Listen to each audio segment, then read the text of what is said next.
Welcome everyone to Tomorrow 17, and this video is going to be based on block breakers that I believe are going to be very viable in UFC 4.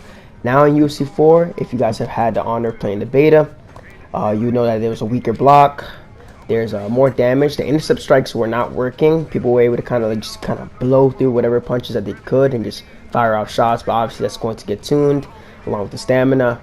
But so far, the game has a lot of potential. But first thing, for those of you who don't know, one of the major changes coming into the beta that if you played is that head movement. You can block with head movement. Now, if you're blocking and you're moving your head and you move directly into a strike, you're going to eat an increased hit stun. It's a balancing thing right there. And the lunges were a lot more, way more responsive than they are in UFC 3. And it was just a lot easier to counter off of the lunges. The strikes are just simply more responsive. Another thing that they had fixed during the UFC 4 beta is the range of the punches. So in this game, there is no uppercut and hook range. There's only punch range, right? And that lets a lot of strikes landing where they really shouldn't have landed. You see like punches in replays hit the guy's face when he's falling down and it clearly doesn't land. You'll see you trying to pull a hook or something, and it'll still like tag you on your nose, right? You'll see like I'm going to jab range here out of Sanya, and the game kind of slides me forward to land the uppercut. So ideally, now with this uppercut and hook range, it's going to make some of the inside counters a lot more viable. Everybody usually does a slip straight against straight strikes in UFC 3. Coming into UFC 4, it's going to be a lot different. Now the first block breaker I'm going to go, it's pretty basic. Jab, jab, straight lead hook. It causes the block to overcommit 3 straight strikes, and the lead hook will slip in through and chip damage. I definitely recommend this one to be thrown somewhere around the end of the cage. Don't be too predictable, because when it comes to this combination, the second or third strike can be countered right there with either the slip straight lead hook, or you can go for a slip. You can slip to the outside and go for a lead uppercut, as you can see there. And before the hook can even land, it interrupts Costa's movement. Now, you can also dip off against the initial jab. If you're really confident and you know they're not going to throw a jab rear hook, you can throw that, or you can go dip to the inside and throw a slip rear uppercut. So be aware, even though I do feel that these block breakers are still going to be effective in the next game, because they have fixed the punching ranges for most of these strikes, it also opens up these counters to be a lot more effective. So the next one is a variation of the jab, jab, straight lead hook. This time the second strike is going to be the lead hook, and the ending strike can be a lead hook after the jab, lead hook straight, or you can end with an uppercut. The safest strike to kind of counter, I would say, would be the third strike, which is the straight. And you can ideally go slip uppercut, because you don't want to run the risk of ducking into an uppercut. If their last strike is an uppercut, you don't. It's kind of risky, you know. So slip lead uppercut, especially when you're actually in the pocket, is going to be way more effective this game than it is in UFC 3. Even though it's still pretty effective in this game. So now with this one, it's the lead lead hook straight.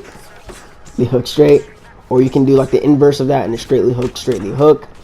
In this case, the third strike is usually your best option, or if your opponent's kind of being a little bit unpredictable for which one it is, remember that if you block a strike, you can slip successfully the next strike, get back to your block and slip. And again, now that you can move your head and block while moving your head, even if you do make a mistake, you have some breathing room as long as you don't sway into the strike and get blocks done. So keep that in mind. That's opening up the defense and the counter offense for this game.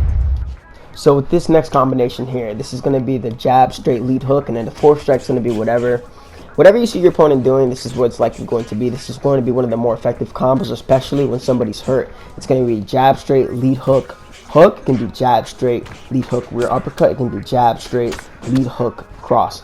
So the one good thing when it comes to knowing a specific pattern of strikes from your opponent is that if they're throwing the uppercut or the hook at the end, I can pull the third strike in this combination. The third strike is going to be the hook. So if the fourth strike is going to be an uppercut, or if it's going to be a hook, by pulling it, I can counter both of them. So as you can, so here we have Costa going the jab, straight, lead, hook, rear uppercut. I'm going to pull. The lead uppercut's faster than the rear. The rear does more power, but I prefer the lead uppercut because I'm still going to get the hit stun, and I can still stun him. The rear uppercut is more likely to get a knockdown. Again, use whatever counter against this block breaker to whatever you're comfortable with. You can also pull the third strike and try to land kind of like a pull cross.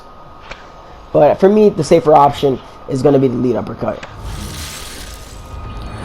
Now here, Costa, he's going to throw a jab, straight lead hook. Again, he's going to try to follow up with the cross.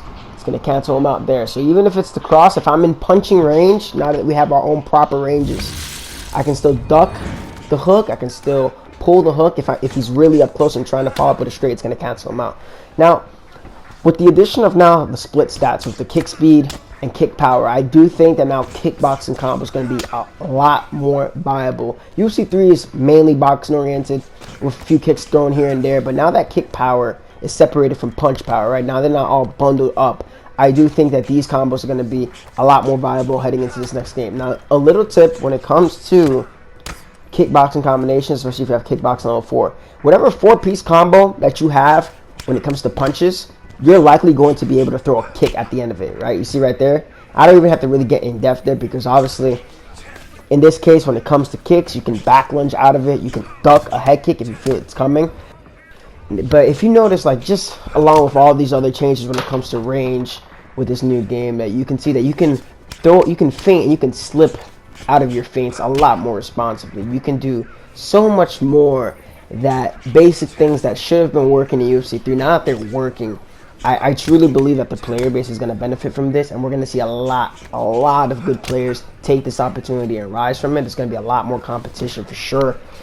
And plus, we don't even know all the new combos. Like, you know, in the beta, there was this combo, I think it was lead. It was like a lead teep to the face, and you could follow up with a rear straight. So this list is just a basic fundamental list. Once the game officially drops, there's definitely going to be a whole new batch of strikes that people are going to be using to finish it one another, and I just can't wait to see how the entire game is going to unfold. But yeah, that's pretty much the gist of what I think are going to be really solid finishing strikes. I also threw in a few counters there, obviously, when it came to those punches, because obviously without counters, anybody can throw as much as they like without any fear of any repercussions of what's going to be coming at them. And then once those intercept damages are fixed and the counters hit the way they're supposed to, we're going to be in for a really good treat when it comes to this game. But I can't wait for UFC 4 to drop. You guys can definitely expect to get some good tutorial content, especially with the clinch from my channel, along with some of the other game changes. Meryl 17. Hope you guys enjoyed the video. Can't wait till UFC 4 drops.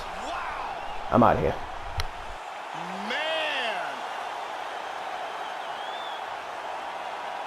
Beautiful knockout here early in the first. Yeah, we're just getting going, and now the fight's over, but the